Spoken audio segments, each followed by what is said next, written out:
Good morning, my brothers and sisters. Today is September the 2nd, and it's the 173rd day of the virus, and it happens to be the 173rd day of this podcast, which is Be With Me, 7 Minutes of Biblical Wonder, and we are definitely going to hit that today. This is a chronological walk through the New Testament, mostly through the events of Jesus. We have been bouncing, quote unquote, through various books of the New Testament, various Gospels, but we're not bouncing with regards to Jesus's life. We're making a slow progress of one event, and then what the scholars think is the next event, and then what the scholars think is the next event. And today we are going to briefly be in Matthew chapter 18, because this is the next things that happened. This is from Matthew 18, verse 24. When they came to Capernaum, the collectors of the 2 drachma tax went up to Peter and says, "Does your teacher not pay the tax?" The tax. And it's referred to as the tax because everybody knows what it is, the tax. And the reason they know what it is because it's been around for 1,300 years. Many times our legislatures will make a tax that has a sunset date, and that's typically around 10 years or maybe 20 years or so.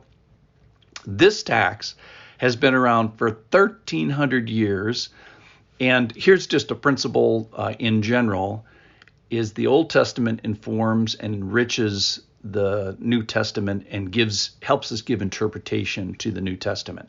So if we want to understand this tax, we got to go back the 1,300 years, back to when this tax started.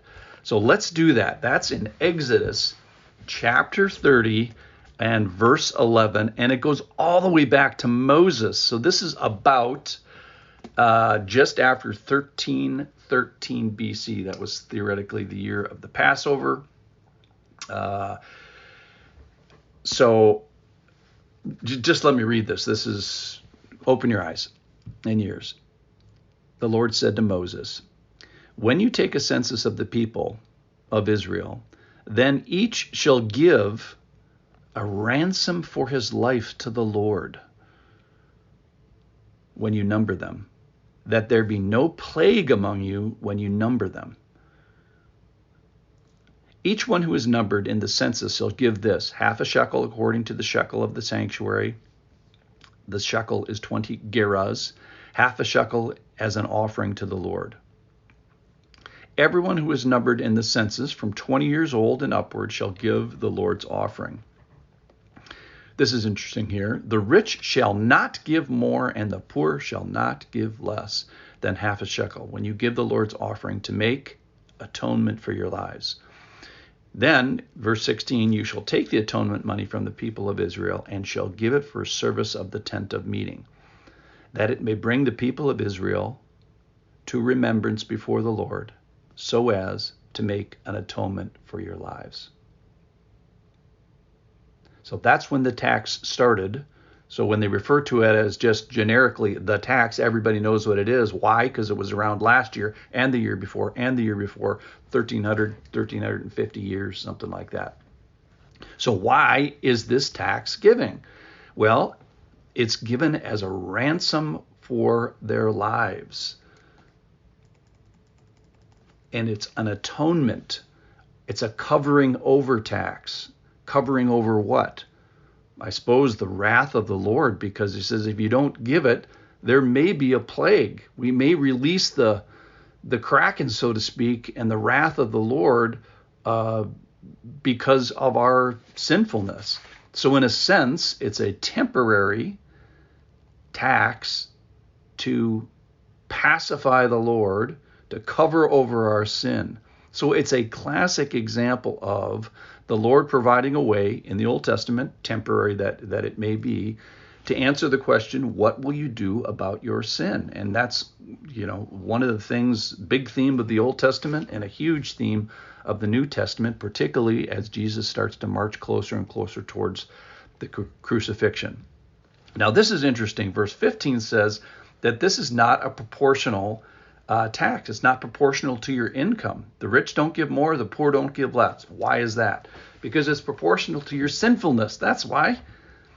everybody stands as a sinner before the Lord, rich and poor, and that's what this particular tax is for. There's other taxes that are proportional to income and proportional to blessing, but this one is proportional to your sinfulness, and probably also proportional to the benefit that you're getting, which is you're not getting the wrath of God for a year.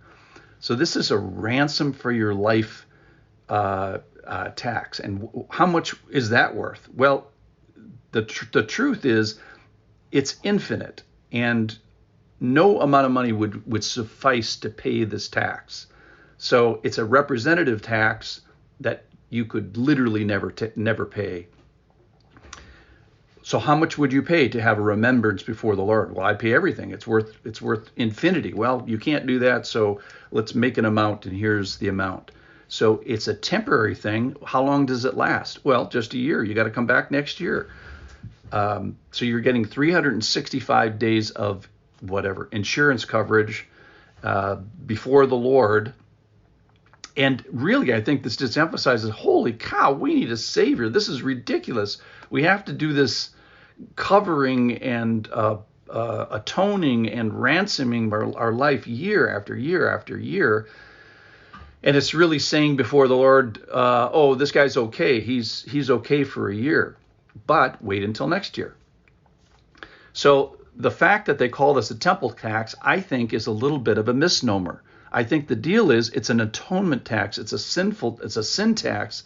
It's a standing before God ransom, and then they collect the money. It's like, hey, we got to do something with this money. I got an idea. Let's use it. Well, it's the Lord's idea. Let's use it for the tent of meeting. So primarily, it's a sinners before God tax. Secondarily, it's a let's support the tabernacle, and then later on, as they come out of the tent and build the big church, the big temple, then it becomes a temple tax.